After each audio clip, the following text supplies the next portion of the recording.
Ang nakaraan, matapos na makapunta ng ating bida mula sa paraiso ng mga patay at makuha ang isang mahiwagang sanga at mga kagamitan na kanyang magagamit.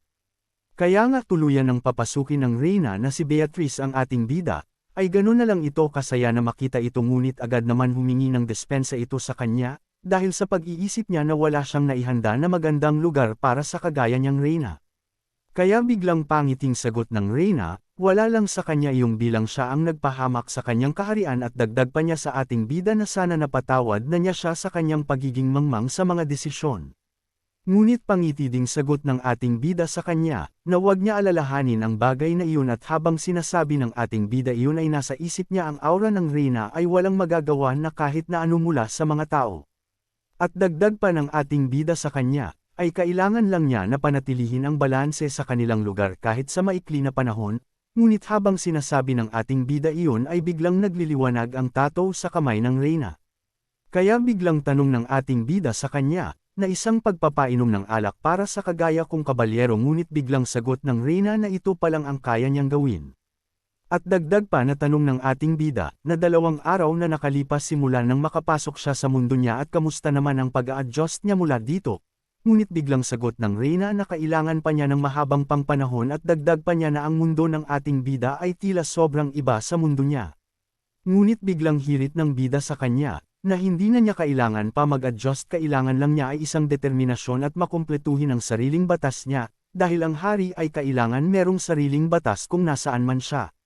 At biglang seryosong sambit ng ating bida sa kanya, na ang lahat ng kriminal sa mundo ay kailangan na sumunod sa utos ng hari, kaya biglang pangiti na sagot ng Reyna na meron siyang ganun pag-iisip na kagaya ng isang mananakop. Ngunit biglang sambit niya, na ito ay kakaiba dahil sa ang saktan ang mga tao sa mundo para sa sariling kapakanan ay ambisyon lamang ng isang nilalang, pero ang tulungan ang mga tao at turuan ang mga ito, ang siyang karangalan bilang isang hari. Kaya napangiti na lang ang Reyna mula sa sinabi nito, at biglang sambit niya na sa tingin niya na hindi lang basta demonyo ang kinakaharap niya, at pagsang-ayon naman ng ating bida at biglang sambit niya na meron lang siyang tanong sa kanya.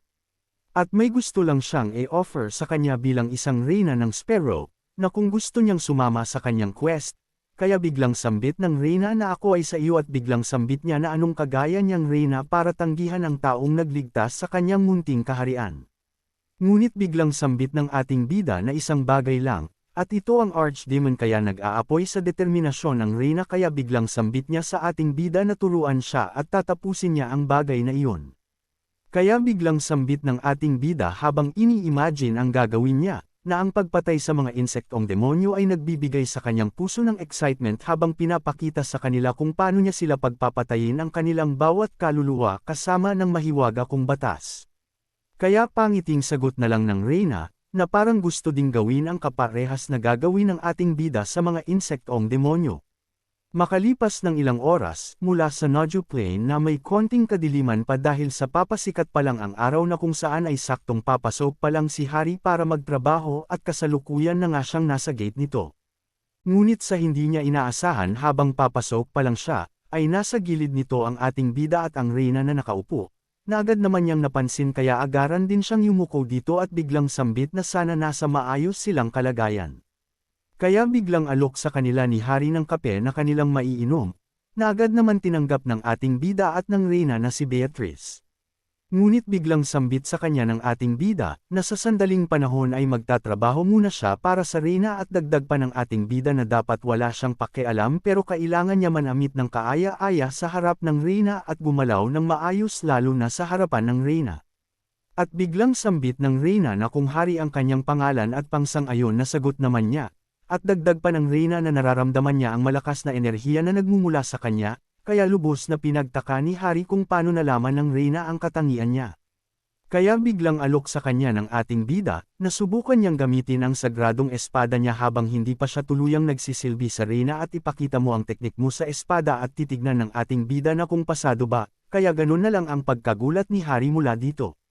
At nang tuluyan ng mahawakan ni Hari ang sagradong espada ng ating bida, ay agad na siyang pumosisyon para ipakita sa ating bida at sa kanyang Reyna ang kakayahan niya sa paggamit ng isang espada. Kaya agad na nga siyang bumuwelo ng malaki para tuluyang subukan ang sagradong espada ng ating bida, habang napupuno siya ng enerhiya at matapos ng malaking pagbuwelo ay agaran niya itong hinampas na naglabas naman ng isang malakas na pag-apoy. Ngunit biglang sambit sa kanya ng ating bida, na ang paggalaw niya ay sobrang laki at agaran na nga niyang kinuha ang sagradong espada kay Hari para ipakita ang tamang paggamit ng teknik sa isang espada. At nang tuluyan na nga makuha ng ating bida ang espada mula kay Hari, ay agad siyang pumosisyon para ipakita kay Hari at habang ginagawa niya iyon ay kanyang sinasabi niya kay Hari na sa tuwing gagamit siya ng espada kailangan niyang maging malakas pero sa maliit na paggalaw lang. Matapos nun ay agaran niyang hinampas ito, na nagsanhi kaya nagkaroon ng pagkahati sa lupa na lubos naman kinagulat ni Hari mula dito, na halos hindi siya makapaniwala. Kaya matapos gawin ng ating bida iyon, ay agad na sinabi sa kanya na madali lang iyon, at kailangan niyang sanayin iyon ng 10,000 kada araw na lubos na kinagulat ni Hari.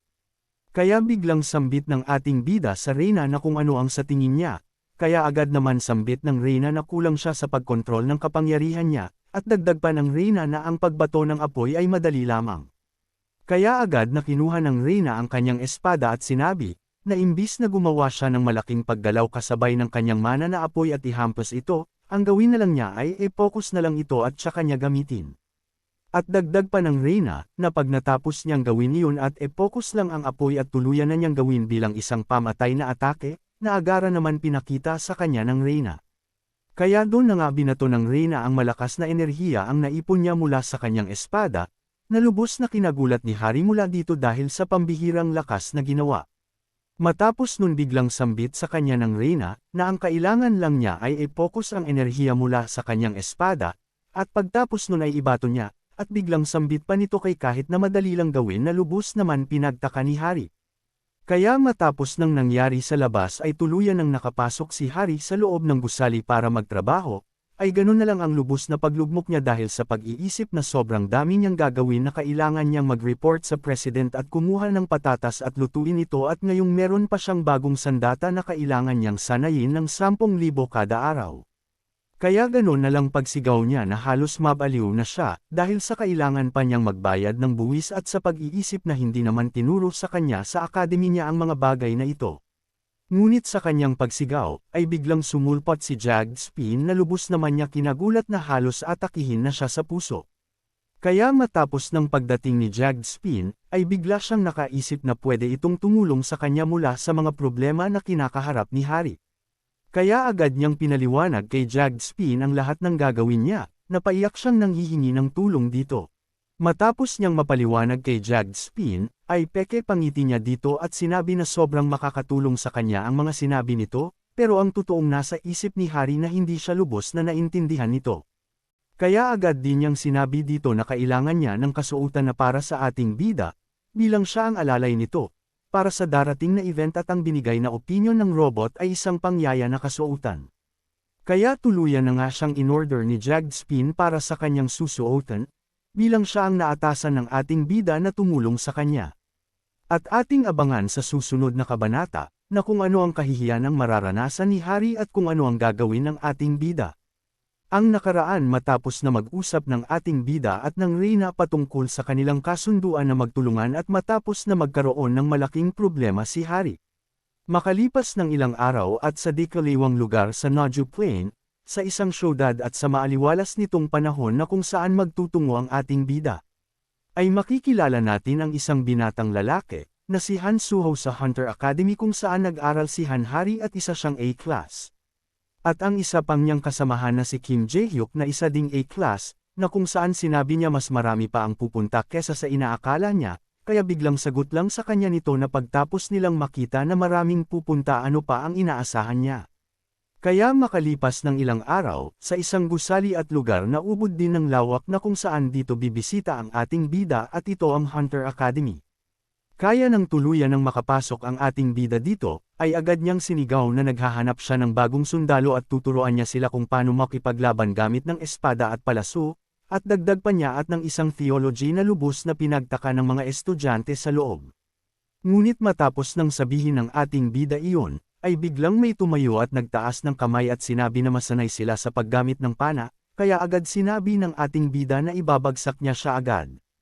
At biglang seryosong sinabi ng ating bida, na kung nag-aaral sila patungkol sa theology ay tuturuan niya sila ng mga simpleng bagay.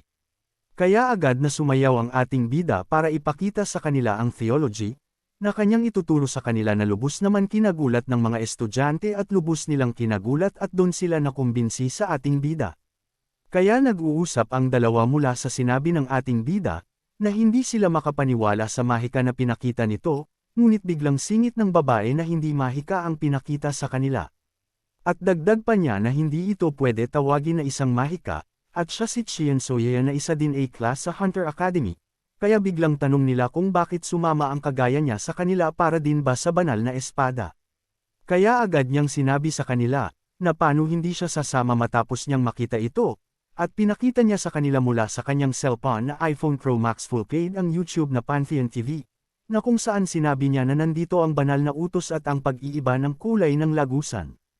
Kaya ganun na lang ang lubos na pagtataka nila hindi dahil sa banal na utos, kundi nang makita nila si Hari na kanilang kasamahan dati sa Hunter Academy. Kaya ganun na lang ang saya na naramdaman ni Suho mula sa video, at biglang sambit ni Kim Jae-hyuk na parehas silang nagsumikap at si Hari ay napunta sa Pantheon Guild, at biglang sagot niya na sigurado siyang maayos ang ginagawa niya. Ngunit sa hindi nila alam na si Hari, ay nasa gitna ng pagsubok na kung saan ay nakasuot siya ng isang pagyaya na kasuotan na ubod ng kaseksihan, kaya ganun na lang ang lubos na pagtataka na tanong ni Hari na kung sigurado ba siya sa pinasuot niya. Kaya mula sa labas ng gate, ay dun kumakatok sila Suhan at ang ating bida na kung saan ay naririnig din nila ang pagtatalo nila Hari at Jag Spin. Kaya ganun na lang ang lubos na pagkagulat ni Hari, mula nung may marinig siya sa labas na tila alam niya kung sino ang dumadating. Kaya nga agad na binuksan ito ni Jag Spin, gamit ng kanyang mahiwagang latigo, kaya ganun na lang ang malakas na sigaw ni Hari mula sa ginawa ng robot. Kaya matapos nun ay tuluyan nang nakapasok si Suhan, at ganun na lang ang lubos na pagkagulat ni Hari mula dito at pagkahiya dahil sa kanyang kasuotan. Kaya biglang malakas na sigaw ng babae na kung ano ang suot niya, at biglang sagot ni Hari habang namumula ang mukha na hindi niya sinuot ito dahil gusto niya, at habang tinakpan naman ni Suho ang mata ni Jae-hyuk at dagdag pa ni Suho na wag niya itaas ang skirt niya. Kaya pagalit na tinanong siya ng ating bida, na kung ano ang suot niya at sinabi na isa siyang nakakadiri at inutusan niya agad ito na magpalit habang nag-umapa sa galit, na agad naman susundin ni Hari. Kaya matapos nun sa kabilang dako, na kung saan sa Jeju Island na kung saan ay may nakabukas na isang kulay pulang lagusan. At mula sa Jeju Island, ay agad na pumunta ang Golden Lion na una din nating nakita sa kung saan nakuha ng ating bida ang tauhan niyang si Jag Spin at tila nagtatalo ang magkapatid dahil sa pagiging magastos nito. Ngunit sa gitna ng kanilang pagtatalo, ay biglang may sumulpot sa kanila at biglang tawag nito sa kanila at tinatanong kung kamusta na sila, kaya pinas na sambit ng lalaki na si Jeong Chol na kung sino ang nagpakita sa kanila matapos ng blackmail incident, at kung sino ang pumili sa kanya na mapasama dito. Kaya ganun na lang ang painis at pang-osar niyang sagot, na mas ayos na yun kesa naman makita na namamatay ang kanyang mga tauhan kaya ganun na lang ang masamang patitinginan nila sa isa't isa. Kaya matapos nun, ay nagpatuloy ang kanilang pagtatalo mula sa gitna ng kalsada at biglang sambit ng kapatid niyang babae na para silang bata sa tuwing nagkikita. Ngunit sa kanyang pag-iisip ng ganon, ay bigla siyang nagulat nang biglang may sumulpot sa kanyang tabi at sinabi niya na gumawa naman siya ng ingay sa tuwing maglalakad siya papunta sa kanya. At ang pumunta sa tabi niya, ay si Hayuri ang S-class ng Phoenix Guild na kasama ni Lee Young-wan at paasar niyang sinabi na magsalita naman siya ng maayos at dagdag pa niya na pinagsama-sama silang lahat bago pa man magbukas ang lagusan. Kaya nang makapasok na sila sa lagusan, ay ganun na lang ang lubos na pagkagulat nila mula sa kanilang nasaksihan dito. Dahil sa maraming mga bangkay ang nakahandusay sa lupa na tila mga wala ng buhay, dahil sa ginawa ng isang malaking halimaw sa kanilang harapan. Kaya mas lalo pa silang nagulat, dahil sa ang nakita nila ay hindi isang halimaw na lubos nilang pinagtaka mula sa lagusan na kanilang pinasokon. At ang nakita nila dito, ay isang kabalyero at hindi lang basta kabalyero kundi kabalyero ng Lionheart Kingdom na kung saan siya ang magiting na kabalyero na si Jevrick na tila ubod ng lakas dahil sa laki niya, na kung saan ang quest nila ay talunin ito. At ating abangan sa susunod na kabanata, kung ano ang mangyayari matapos na makapasok ang Golden Lion at ang Phoenix Guild sa Pulang Lagusan.